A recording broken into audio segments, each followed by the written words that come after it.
Vamos a dar tal vez algún minuto porque hoy la Iglesia de Los Ángeles van a conectarse para estar con nosotros escuchando la palabra.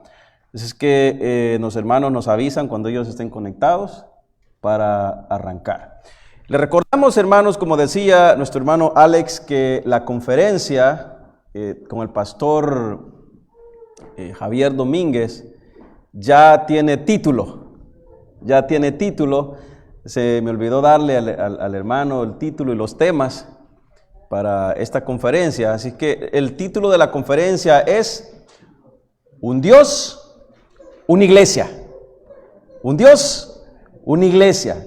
Si hay un Dios, indiscutiblemente hay una sola iglesia, ¿verdad? Así es que vamos a estar aprendiendo con la vida de nuestro pastor Javier Domínguez. También el sábado de esa semana, que es la conferencia, vamos a tener el talleres para los hombres, ¿verdad? Y talleres también para las mujeres. El taller lo va a estar llevando el pastor Javier Domínguez, y para las mujeres lo va a estar llevando la esposa del pastor Javier Domínguez, que de hecho también recién vino de estar en una conferencia que realizó en la iglesia del pastor Núñez. Ha sido de mucha bendición y va a estar con nosotros también. Así es que las mujeres van a estar recibiendo el tema del taller, la mujer, el rol de la mujer conforme a la Biblia, algo así, ¿verdad?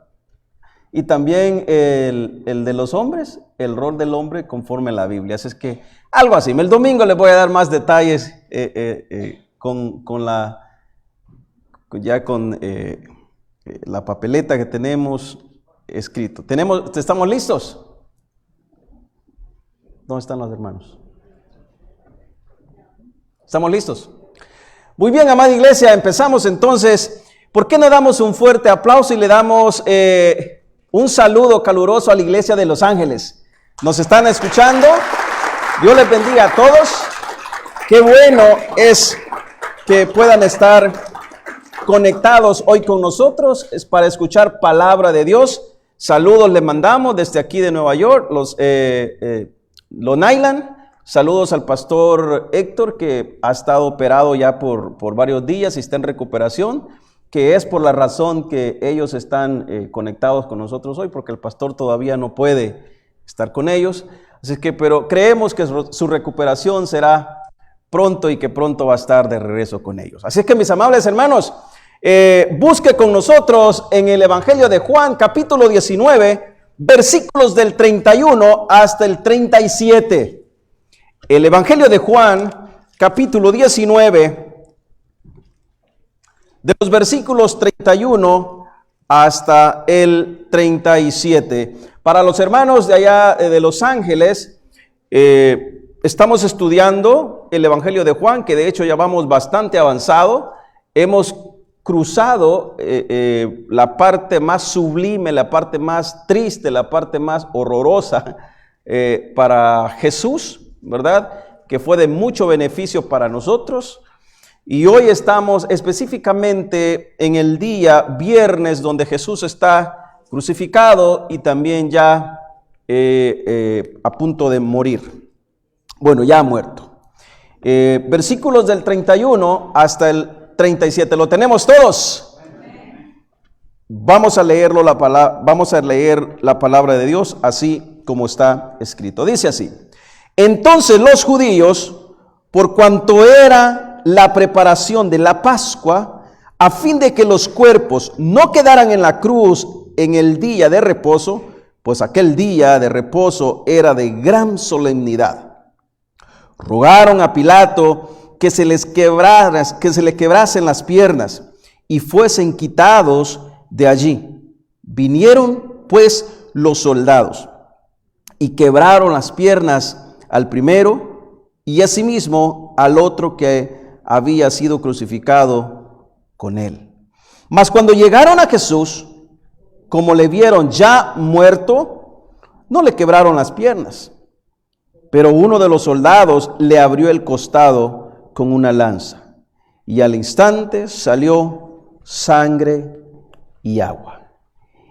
y el que lo vio da testimonio, y su testimonio es verdad, para que vosotros también creáis.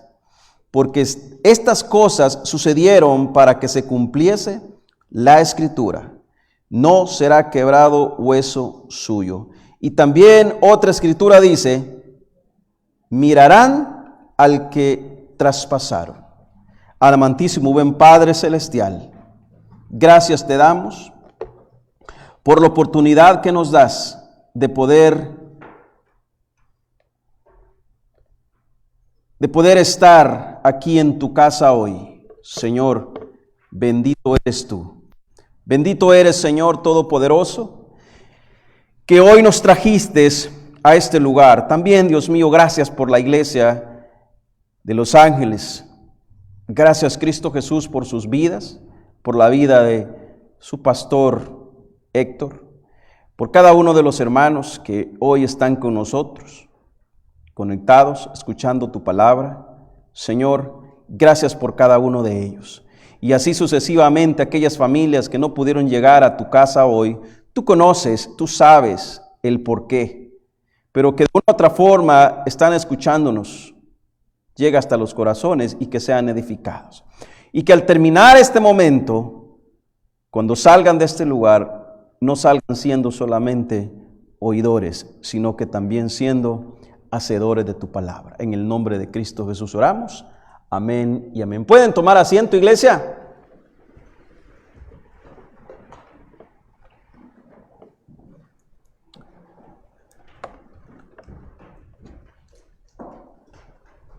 Nuestro Señor crucificado, nuestro Salvador crucificado, Cristo Jesús, el Hijo de Dios, ha entregado su Espíritu. El domingo pasado estuvimos viendo los últimos 2 versículos del pasaje anterior, que fueron el 29 y 30, que fueron de mucha bendición, que no quería pasar por alto o dejarlo superficialmente leído, sino que quise detenerme ahí y luego arrancar básicamente con el siguiente pasaje, que es el que vamos a estar viendo hoy.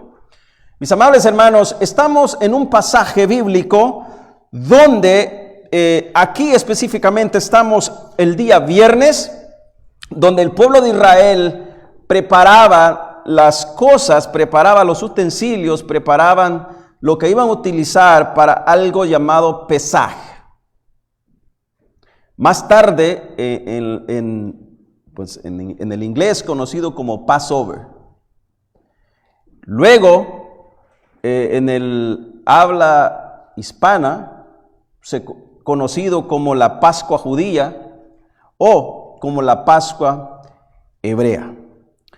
Este Pesaj o Passover es una celebración judía que conmemora la liberación del pueblo de la esclavitud de Egipto. Esta relata, o la tenemos relatada en el Pentateuco, o específicamente en el libro de Éxodo, y para ser más específico, en el capítulo 12. Normalmente a esta fiesta los cristianos la comenzaron a llamar como la Pascua judía o la Pascua hebrea. La Pascua en el Éxodo capítulo 12 se refiere a, número 1, al acontecimiento histórico original de la liberación de Israel de la esclavitud. Número 2, a la posterior conmemoración institucional periódica al dicho acontecimiento, o como se conoce el Misdad o Pesajim, que es básicamente la colección de leyes que tenía el pueblo, o también lo pueden encontrar en el Midrash judío, que es donde están escritas todas las costumbres, lo que el pueblo de Israel hacía. Número 3, encontramos la prohibición de la levadura. que simbolizaba el apresuramiento de esa inolvidable noche del Éxodo. Yo sé que usted sabe de qué le estoy hablando. Número 4, en este capítulo 12 de Éxodo, o de la Pascua, también, y una de las muy importantes, por no decir más importantes, que el pueblo de Israel celebraba, la posterior dedicación de los primogénitos, con las ofrendas correspondientes que conmemoraban los primogénitos divinamente protegidos en las casas por el hecho de haber manchado los dinteles de la puerta de sus casas, para que el ángel de la muerte no matara a los primogénitos o no se los llevara. De modo pues que Pascua, Pesach, Passover, es lo que en verdad quiere decir, ¿verdad? Haber salido de la esclavitud, no celebrar, no comer los panes con levadura, que esto implicaba el apresuramiento de la salida del Éxodo. También específicamente el agradecer al Dios de Abraham, de Isaac y de Jacob por no haber matado a sus primogénitos. Y aquí básicamente es donde usted y yo podemos tomar este pasaje bíblico y mirarlo más allá. El pueblo de Israel miraba y agradecía a Dios porque Él había perdonado a sus primogénitos por el hecho de matar a un animal y manchar los dinteles de la puerta.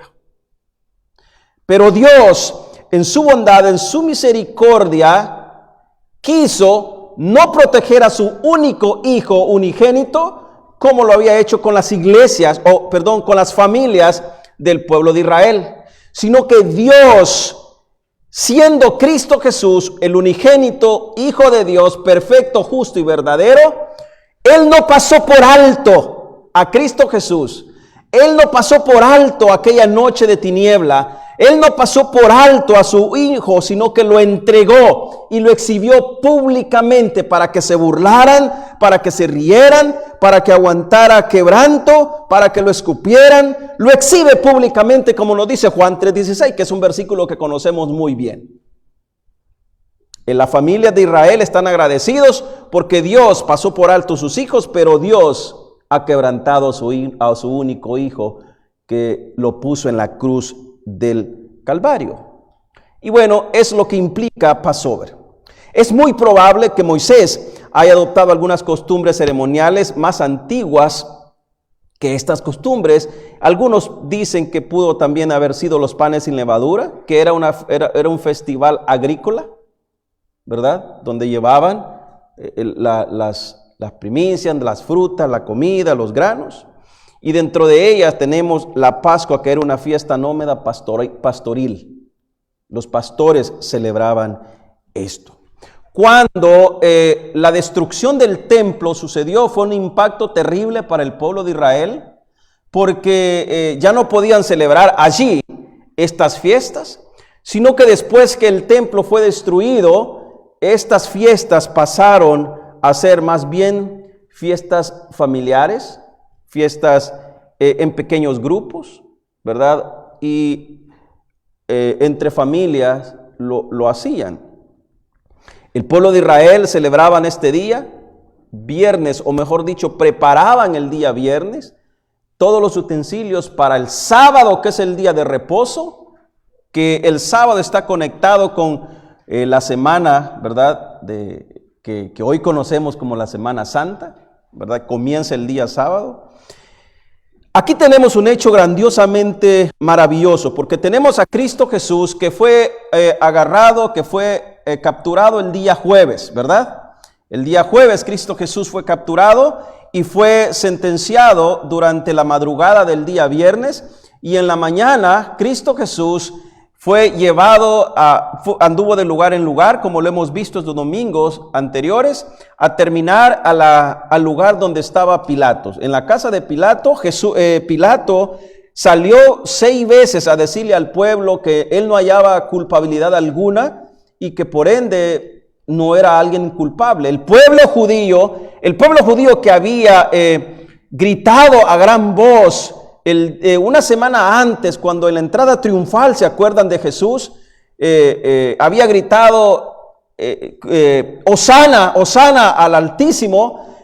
No habían pasado ni 8 días cuando estos estaban también gritando, crucifícale, crucifícale.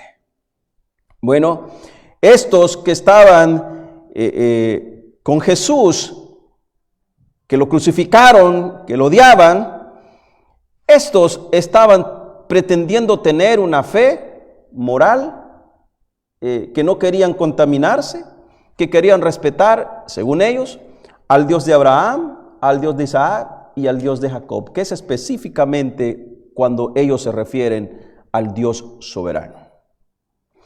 Ahora, la pregunta puede comenzar: ¿está mal que ellos celebraran la Pascua? No está mal. Al contrario, es vivir recordando, agradeciendo lo que Dios ha hecho con sus familias. Pero entonces, ¿dónde está el problema? El problema radica que celebraban las fiestas de la misma manera que el pueblo anglosajón hoy celebran la muerte de Jesús. De la misma forma. Usted me preguntará, hermano, ¿cómo así? Bueno, el pueblo no cristiano, cuando llega la Semana Santa, comienzan a fingir que siguen a Jesús, que respetan a Jesús, no quieren comer carne, no quieren comer esto, no quieren comer otro, pero los 359 días, quitando la semana, viven ofendiendo a Jesús, viven ofendiendo a nuestro Señor.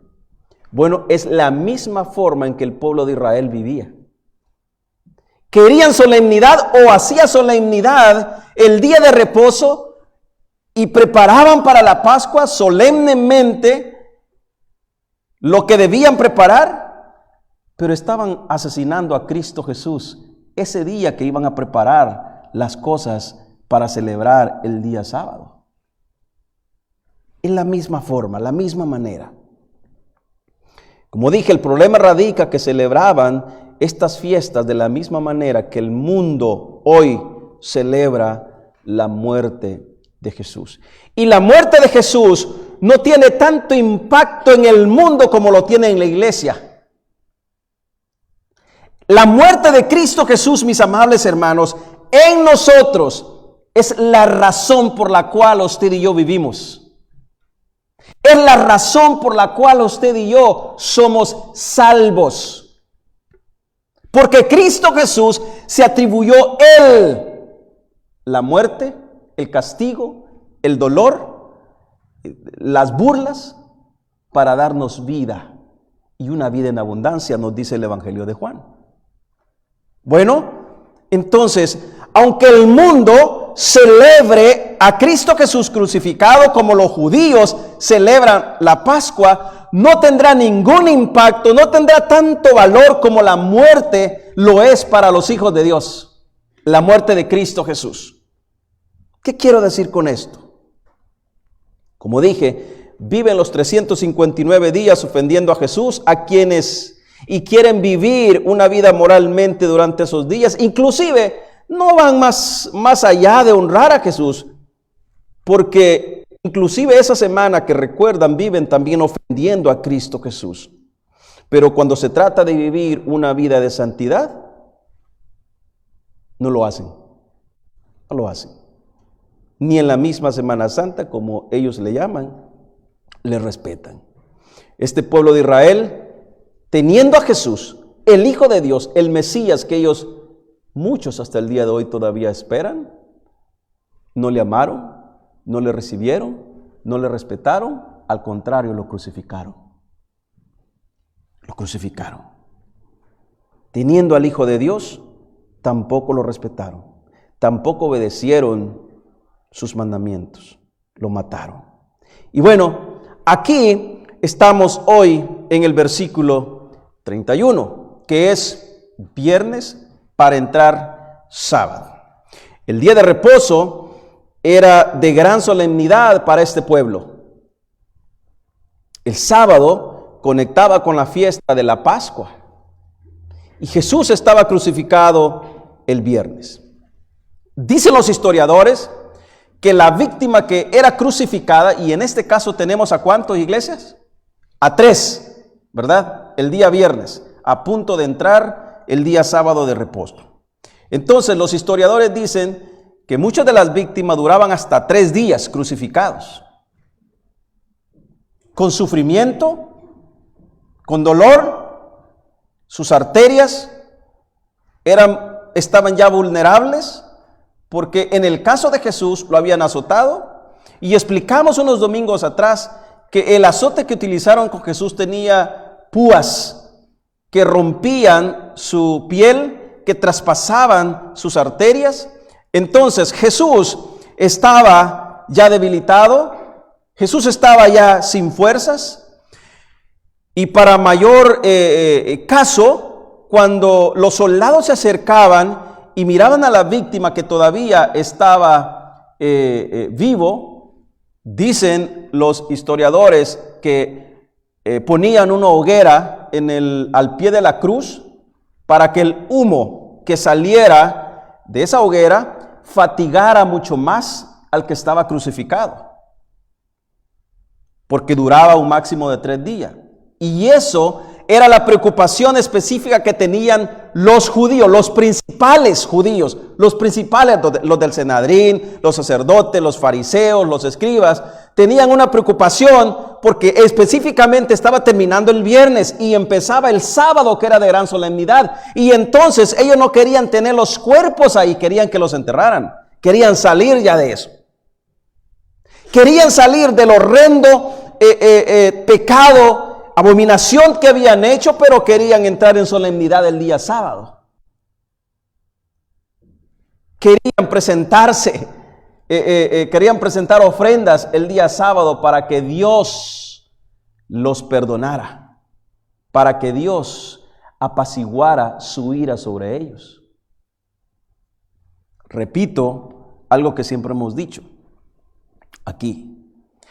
Antes del lavamiento de la sangre del Cordero, que es Cristo Jesús, los pecados eran apaciguados por una ofrenda.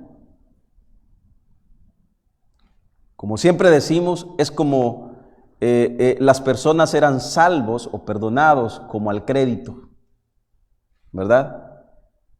Con la mira, dice la palabra de Dios, de manifestar en quién, en Cristo Jesús, con la mira de que en Cristo Jesús sus pecados de los antepasados fueran completamente lavados, quitados, consumados, como dijo Cristo Jesús el domingo pasado que estuvimos enseñando, cuando dijo: consumado es. La deuda ha sido cancelada, o tetelestai, como lo encontramos.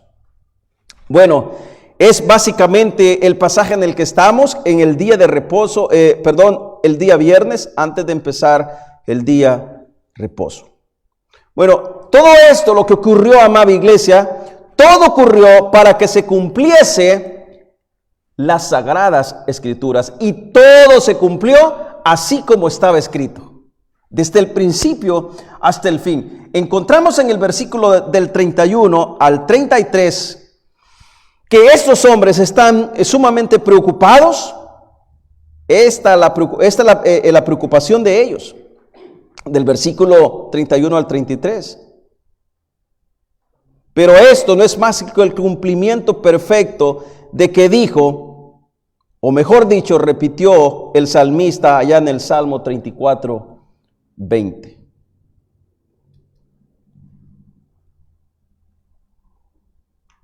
Donde dice, vaya conmigo por favor al Salmo 34, 20.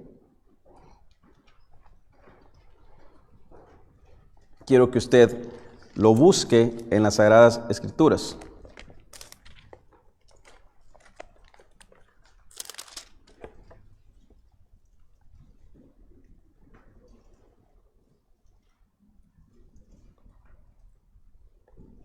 ¿Qué dice Salmo 34, 20? Él guarda todos sus huesos. Ni uno de ellos será. Aquí, amada iglesia, no era casualidad que Cristo Jesús ya estaba muerto. Porque cuando el soldado se acercó al primer crucificado, a la primera víctima, quebró sus piernas. Y luego dice la palabra que leímos, y se acerca al segundo, y también. Pero cuando se acercó a Jesús, ¿qué pasó con Jesús? Ya estaba muerto. Para que diosidencialmente se cumpliese todo, Cristo Jesús ya había entregado su espíritu, ya había muerto. Y para que se cumpliese la palabra de Dios, que inclusive el salmista repitió lo que encontramos allá en el capítulo 12 del libro de Éxodo, como se lo había dicho, cuando dice que al cordero que ellos escogieran, y explica cómo debía ser, y que a este cordero no se le debía quebrar ninguno de sus huesos. Entonces el salmista lo vuelve a repetir. Y para que todo se cumpliese, Cristo Jesús ya había muerto. Cristo Jesús ya había muerto. Porque esta profecía la tenemos en el Éxodo. También nos habla en el versículo 34 que traspasaron su costado. Y que al traspasar su costado salió, ¿qué salió, iglesia? Sangre y agua de su cuerpo. También son dos pasajes maravillosos, uno en el Éxodo y otra en el libro de Zacarías. Dos textos maravillosos. Zacarías capítulo 12, versículo 10. Y aquí me quiero detener un momento, porque aquí hay algo tan impresionante en este versículo, donde dice que el soldado, en el versículo 34, donde dice que traspasaron su costado, y que al traspasar su costado salió sangre y agua de su cuerpo. El cuadro de la sangre y del agua es maravilloso. Todos aquí sabemos que la sangre de Cristo Jesús efectúa la redención y así también quita nuestros pecados. ¿Cuántos creemos eso? La sangre de Cristo Jesús efectúa la redención y también lava nuestros pecados.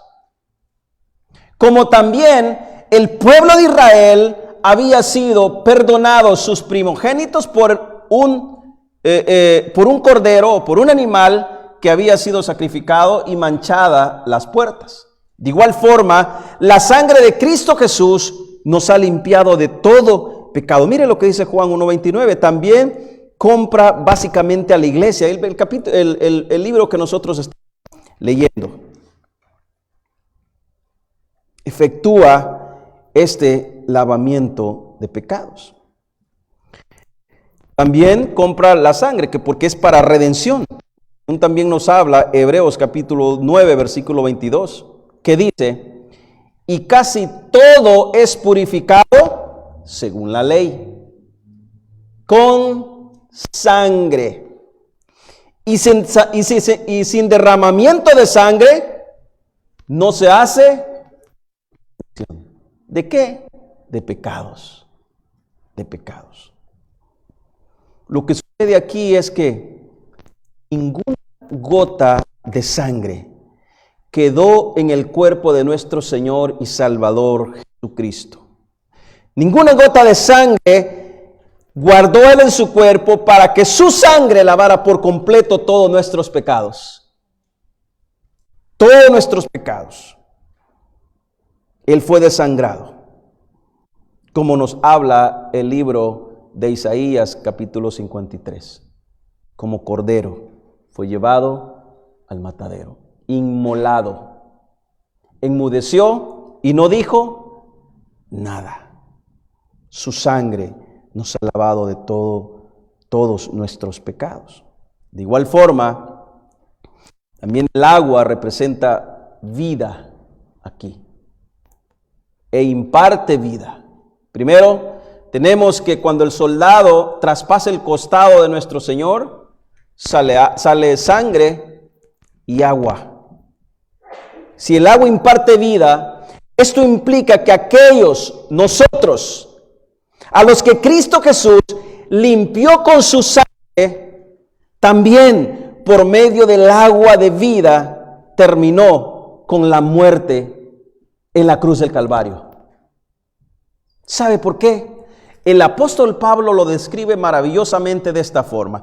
Ya no hay más condenación para aquellos que estamos ¿en quién, iglesia? En Cristo Jesús.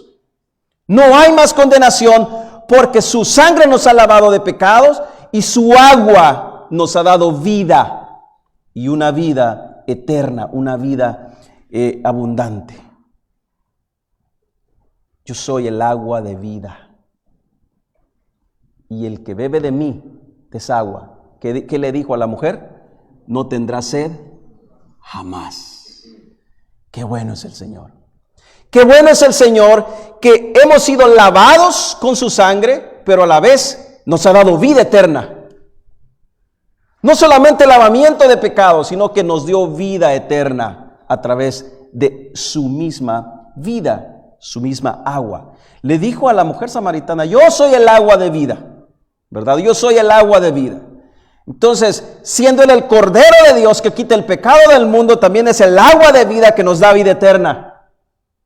Esa combinación maravillosa de Cristo Jesús, siendo él el Cordero de Dios y el agua que nos da vida eterna, es maravillosa, porque no solamente se queda en el lavamiento de nuestros pecados, sino que nos da vida y vida en abundante. Y a la mujer le dijo, y no volverás a tener sed jamás. Y en el mismo pasaje de la mujer, cuando está en el pozo, le dice, no estoy hablando de esta agua, estoy hablando del agua de vida. Luego termina diciendo, créeme, mujer, que el día vendrá que ni en este lugar, ni en el templo, me adorarán. Porque no era eso. Le adorarán en todos los rincones de la tierra, donde se encuentre un redimido por la sangre del Cordero. El templo ya no es tan importante. El monte ya no es tan importante. Ahora el templo eres tú, quien le adora en espíritu y en verdad todos los días. Ahora el templo soy yo, que le adora todos los días en espíritu y en verdad. Por esa razón decíamos al principio, con nuestro hermano Johnny decía, nosotros no hemos venido a adorar a Dios, hemos venido a continuar a adorar a Dios, porque nuestra vida es un templo, es el templo y morada del Espíritu Santo, somos templo. Por eso el mismo apóstol también decía, procurar con diligencia, presentarse ustedes como ofrenda aprobada, como una ofrenda de olor grato. Bueno, hermanos, tenemos a Cristo Jesús aquí crucificado, muerto, donde inclusive muerto Él derrama su sangre, donde inclusive muerto Él derrama de su agua, que da vida eterna, porque Él es vida eterna en sí. Él en sí, en su esencia es vida. En su esencia es perdón, en su esencia es amor. Bueno, para ponérselo de esta forma, Dios no tiene amor. Él es amor. O de esta forma, Dios no existe. Él es Dios. Todo lo que existe pasará. La misma palabra nos lo pone de esta forma. El cielo y la tierra pasarán, pero mis palabras no pasarán. ¿Y sabe cuál es lo maravilloso de eso, amada iglesia? Que en sus palabras tenemos promesas de vida. Y si sus palabras no pasarán, su promesa sigue vigente. Y nos dice su palabra que aquel que empezó en nosotros la buena obra será fiel y justo para terminarla en Cristo Jesús. Bueno, eso debería causarnos gozo todos los días. Debería causarnos gozo. Y en Hebreos capítulo 12, versículo 24 dice, a Jesús, el mediador del nuevo pacto, y a la sangre rociada que habla mejor que la de Abel. Ustedes se acuerdan del pasaje de Caín y Abel, ¿verdad? Que Dios le dijo, la sangre de tu hermano clama a mí. Entonces Hebreo dice, a Jesús el mediador del nuevo pacto y a la sangre rociada que habla mejor que la de Abel. Entonces, traigamos este pasaje bíblico y hagamos un paralelismo con lo que dijo acerca de Abel. Si la sangre de Cristo ha lavado nuestros pecados y está en nuestras vidas y está en nuestros dinteles de nuestro corazón, ¿sabe cómo debe hacer nuestra vida? Clamar al Padre todos los días, así como la sangre clamaba por la vida de Abel. Así Cristo Jesús en nosotros, nuestro espíritu, clama a Dios todos los días. Bueno, debería. ¿Cuántos de aquí tenemos al Espíritu Santo en nuestras vidas? Hemos sido salvados, hemos sido perdonados, hemos sido lavados con su sangre. Entonces clamamos a Dios todos los días. Él vive en nuestros corazones. De modo pues que la muerte de nuestro Señor tiene dos aspectos maravillosos, extremadamente gloriosos. Por un lado, quita nuestros pecados. Y por el otro, nos da vida eterna.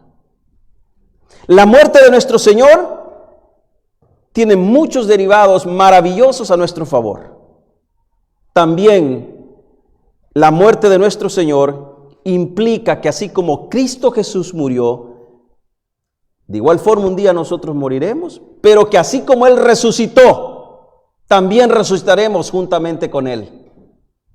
La muerte de nuestro Señor implica que esa muerte de sufrimiento la debimos sufrir nosotros, pero no la sufrimos nosotros, sino que la sufrió Él en su cuerpo. Entonces, si la sufrió Él en su cuerpo, Isaías nos dice, y por sus llagas hemos sido nosotros curados. Por sus llagas hemos sido nosotros curados. Pongámoslo de esta forma, por sus llagas hemos sido nosotros salvados de la enfermedad llamada pecado. Por sus llagas solamente. El agua es maravilloso, su sangre nos ha lavado. Él nos da vida y una vida en abundancia.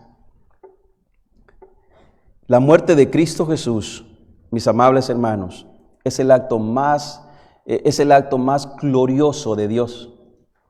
Usted sabe que en la cruz del Calvario el amor verdadero fue exhibido en toda su esplendor. Usted sabe que en la cruz del Calvario Dios exhibió su amor espléndidamente maravilloso. Porque ahí mostró cuánto te ama a ti y cuánto me ama a mí. Que fue capaz de poner a su Hijo unigénito para que todo aquel que crea en ese sacrificio maravilloso, ¿qué dice la palabra? Tenga vida eterna. Y el que tiene vida eterna, el Padre no rechaza. Porque Cristo Jesús le ha perdonado. El que tiene vida eterna. De hecho, mis amables hermanos, no hay otra forma por la cual usted y yo podamos ser salvos. Solamente por Cristo Jesús y su sacrificio. No hay otra forma, no hay otro método, no existe. Es el único que pudo cumplir, el único que cumplió las demandas, el único que satisfizo el deseo santo de Dios, Cristo Jesús. Con mucha razón, entonces Dios da testimonio de su Hijo, el Padre da testimonio de su Hijo antes que Cristo Jesús fuera a ser bautizado. Y se escuchó una voz del cielo que decía, Cristo, mi Hijo, es mi Hijo amado, en quien tengo complacencia. Después que Dios se complace en Cristo y Cristo ha consumado sus demandas, entonces Dios también se complace en cada uno de sus hijos. Porque Cristo en nosotros y nosotros en Cristo, Dios nos ve como santos, justos, perfectos, rectos, que nunca cometimos pecado, que nunca deseamos mal, porque es Cristo en nosotros, es Cristo en nosotros. Por eso el Evangelio siempre nos dice, en Cristo Jesús, con Cristo Jesús el apóstol, estoy juntamente crucificado, mas ya no vivo yo, mas Cristo vive en mí. ¿En quién? Solamente en Cristo Jesús. Fuera de Cristo Jesús, por bueno que tú quieras ser, fuera de Cristo Jesús, por moralmente excelente que tú te presentes, de nada te sirve, de nada me sirve. Pero con Cristo Jesús somos más que vencedores, en Cristo Jesús. ¿Y en qué aspecto somos más que vencedores? En el aspecto en que Cristo Jesús triunfó en la cruz del Calvario sobre potestades, los exhibió públicamente, sobre todo en la cruz del Calvario. Bajo ese aspecto somos más que vencedores. No bajo la enfermedad, porque al fin y al cabo la enfermedad va a acechar nuestro cuerpo en este mundo en el que vivimos. Si no, pregúntele al apóstol Pablo. ¿Qué pasó con el apóstol Pablo? Tenía un aguijón, una enfermedad que lo atormentaba todos los días. Y dice la Biblia, bueno, él dice que había orado 3 veces a Dios para que le quitara ese aguijón. Y las palabras más maravillosas que usted y yo podemos recibir son las que Pablo recibió. Bástate mi gracia, porque mi poder se perfecciona en los momentos difíciles, en los momentos duros, en los momentos en los cuales tú ves que no hay salida, no hay alternativa. Dios ahí se perfecciona. Dios ahí muestra su poder. Dios ahí muestra que aunque no miremos la salida, que aunque no miremos la luz, Él siempre nos tiene en sus manos. Y vuelvo y repito este ejemplo que yo muchas veces he puesto. Mis amables hermanos, que estemos pasando momentos difíciles no significa que estamos fuera de las manos de Dios o fuera de la voluntad de Dios. Muchas veces los momentos difíciles es Dios protegiéndonos de los dardos del enemigo, de este mundo en el que vivimos. Porque lo que Dios hace para protegernos es cerrar sus manos para que el mundo no termine con nosotros, el enemigo no termine con nosotros. Y el momento específico, Dios abrirá nuevamente sus manos y entonces volveremos a ver la luz. Pero nunca estuvimos fuera de su voluntad, siempre estuvimos en sus manos. Es Dios protegiéndonos. Es Dios amándonos. Luego nos encontramos con el versículo 35, que de hecho el versículo 35 de lo que leímos es una afirmación. Si usted lee el versículo del pasaje que leímos, es una afirmación de que todo lo ocurrido es verdad. Es verdad. Todo lo que ha pasado es verdad. ¿Por qué? Porque hay un testigo, dice la Biblia, que no miente. Ahí está, versículo 35. Entonces, este es testimonio. Si la Biblia nos dice que este testigo no miente, estas palabras también vienen de Dios. Porque toda la Escritura es inspirada por Dios. ¿Útil para qué, iglesia? Para instruir, para corregir y para qué más. Toda la Escritura es inspirada por Dios. Entonces el testigo que vio cuando el costado de Cristo Jesús, nuestro Señor, fue traspasado, dice la verdad. Versículo 35. Ahora, nos encontramos entonces los versículos 36 y 37 que básicamente confirman que el sufrimiento cruel de Jesús, nuestro Señor, es el cumplimiento de las profecías que Dios dijo a través de los profetas allá en el antaño, en el Antiguo Testamento. Es la confirmación, es el cumplimiento de las profecías. Ahora, hermanos, aquí en este pasaje maravilloso, yo veo la providencia de Dios en todo su esplendor. Yo veo la providencia de Dios espléndidamente maravillosa.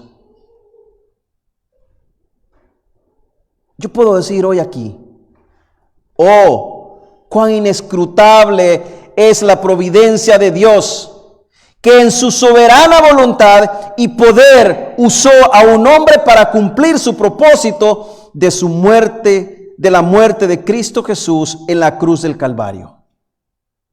¿Por qué digo Miren, hermanos, Dios es tan asombroso, pero tan asombroso que gobierna sobre los hombres, aún dejándolos hacer lo que ellos quieran. Vuelvo y repito esto. Dios es tan asombroso, es tan maravilloso, que Él gobierna sobre los hombres que según ellos hacen lo que ellos quieren. Mire el cuadro que tenemos aquí. ¿Acaso este soldado no actuó de acuerdo a su instinto de soldado? ¿Acaso este hombre rudo que estaba cuidando a Jesús, cuidando los cuerpos ahí, no actuó como cualquier otro soldado hubiese actuado? Claro que sí, era el instinto de un soldado. Nunca en su corazón se dio cuenta que en la soberanía, en la providencia de Dios estaba siendo usado. Nunca. Entonces la providencia de Dios aquí está extremadamente espléndida, porque está usando a un hombre, a un pueblo que lo odiaba, lo detestaba y lo llevaron hasta la muerte con un corazón odioso, pero dentro de todo este cuadro Dios los está usando para que su palabra se cumpla tal como está escrita. Tal como está escrita. Es que como Dios no hay nadie. Él es glorioso, Él es maravilloso, Él es el Dios creador del cielo y de la tierra. Y dice su palabra que Dios es tan asombroso, pero tan asombroso, que en aquel día toda rodilla se doblará y toda lengua confesará que Él es el Señor. No sé si usted entiende esa verdad, pero Dios es tan asombroso que ni el hombre más malo de toda la historia se quedará salvo sin confesar que Él es el Dios soberano. Dios es asombroso, es maravilloso. Entonces, que Jesús esté muerto en la cruz del Calvario no implica que Jesús está lejos o no tiene todo el poder del Padre. Lo tiene. Entonces, podemos decir, iglesia, que Cristo Jesús, aún crucificado en la cruz, aún habiendo entregado su espíritu al Padre, tenía todo en control. Todo en control. Nada podía escapar de sus manos, porque Él es el Dios. ¿Y sabe cuál es lo más maravilloso? Ese Dios asombroso, ese Dios maravilloso que puso a Cristo Jesús en la cruz del Calvario, es el Dios del ayer, del hoy y siempre, y nos ha dado el privilegio de que usted y yo le llamamos Abba Padre. Nos ha dado el privilegio que usted y yo le llamemos Padre, Señor, nuestro Dios, nuestro amado, nuestro libertador, nuestro Señor, nuestro Rey, y sobre todas las cosas que gobiernan nuestras vidas.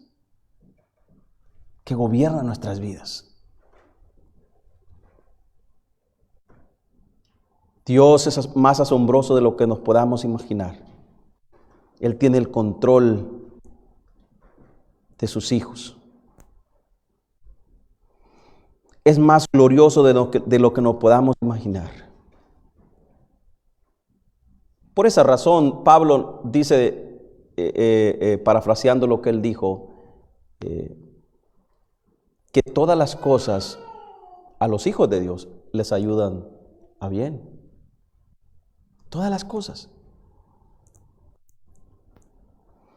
Pero Dios es tan asombroso que en esa libertad de acción, Él está en control para que el plan redentor se efectúe correctamente para el beneficio de usted. Por eso Pablo nos dice que todas las cosas ayudan para bien, ayudan para el crecimiento del bienestar espiritual nuestro. Pero en el que nos encontramos es extremadamente asombroso. Dios muestra su poder. Dios muestra su amor. Y Cristo Jesús, ejecutando perfectamente el plan que que Él y Dios tenían antes que el tiempo comenzara a correr.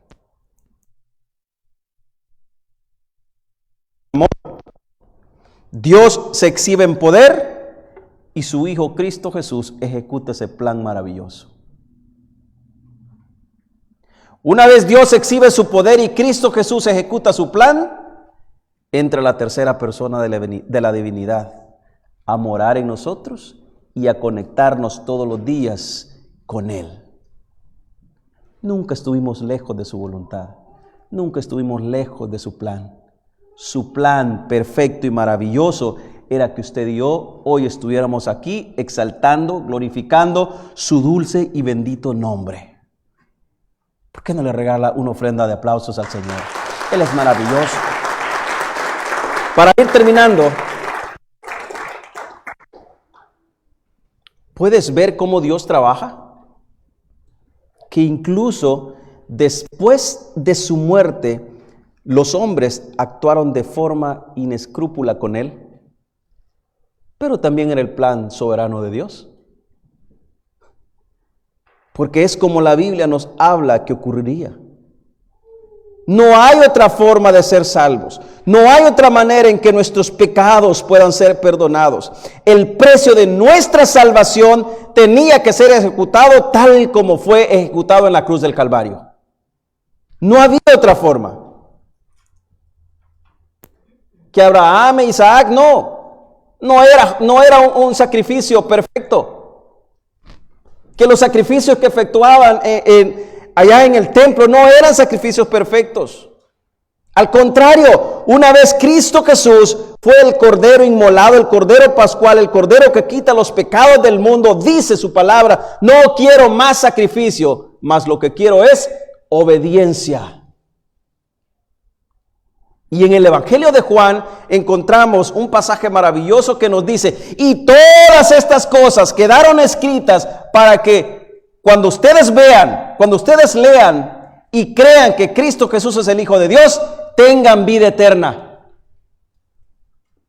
Tengan vida eterna.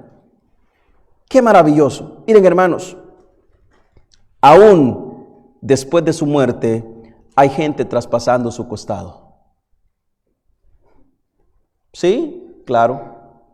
Todo aquel que no cree que Cristo Jesús es el Hijo de Dios, le ofende. Traspasa su costado. La negación de la doctrina eficaz de la salvación a través de su sacrificio también traspasa su costado.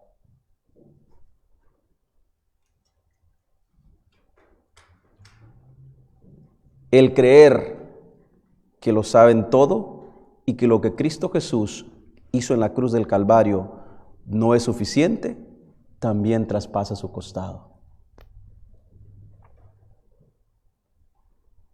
Los traspasan también aquellos que odian lo que Él dijo y diseñó. También traspasan su costado. Iglesia, el costado de nuestro Señor fue abierto para que tú y yo entremos directamente a su corazón,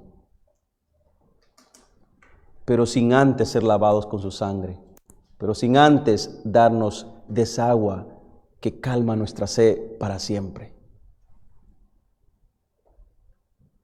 sin antes ser vivificados con su agua.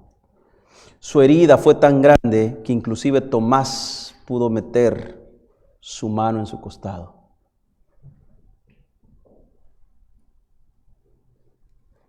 Su corazón está abierto para todos nosotros que somos sus hijos. Él nos ama tanto que Él ha puesto su corazón en su mano para que usted y yo lleguemos directamente y le miremos. Dice su palabra que hoy le miramos como por medio de un telón, ¿verdad? Pero en aquel día le veremos tal cual es. Tal cual es. Su costado sigue abierto para que sigas bebiendo del agua de vida. Su costado sigue abierto para que los pecados que aún cometemos sigan siendo lavados. Porque recordemos que el lavamiento de pecados con la sangre es un lavamiento de un presente continuo. Él nos lavó, pero aún seguimos cometiendo pecados. Y su sangre aún nos sigue lavando. Por esa razón Dios nos sigue viendo justos, porque su sangre sigue trabajando todos los días en nuestras vidas. Su costado sigue abierto para que por medio de esta terrible herida nuestras llagas puedan ser curadas. Nuestras llagas puedan ser sanadas. Te dejo con esto. No le desprecies. Ámalo. Abrázalo. Él es tu Redentor. Él es mi Salvador. Él es tu Salvador. Él es tu perdonador. Y ese que fue tu Redentor y mi Redentor, tu Salvador y mi Salvador, sufrió las más duras heridas en la cruz del Calvario. Por salvarte a ti, por salvarme a mí. Por obedecer al Padre y por consecuencia perdonar nuestros pecados.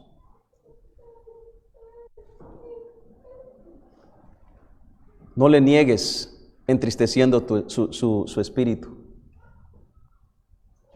No le niegues prefiriendo otras cosas o el mundo antes que lo que Él ha hecho por nuestras vidas.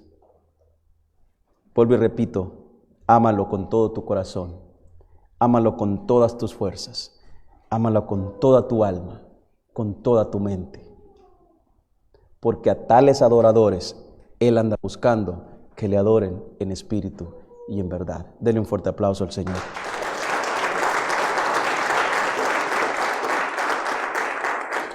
Muchas gracias, Cristo Jesús. Gracias te damos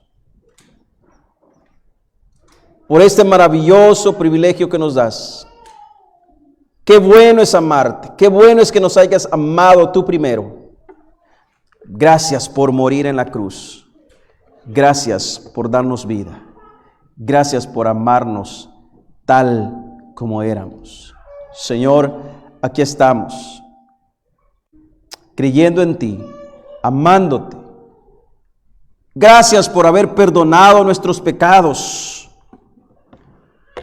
por habernos hecho libres, por morir en la cruz, por darnos vida. Señor, bendito eres Dios Todopoderoso. Gracias, Cristo Jesús. Oramos también por la iglesia de los ángeles, esa maravillosa iglesia, ese remanente fiel de nuestros hermanos, por la salud de nuestro pastor Héctor y su recuperación pronta. Tu palabra dice que a ti correrá el justo. A ti corremos, Señor. A ti corremos. Eres nuestro Señor, eres nuestro Salvador. Bendito eres, oh Dios Todopoderoso. Te amamos, Señor. Te amamos porque tú nos amaste primero. Tú nos amaste más de lo que nos podamos imaginar. Señor del cielo y de la tierra, glorificado sea tu nombre, exaltado sea tu nombre. Gracias. En el nombre de Cristo Jesús oramos. Amén.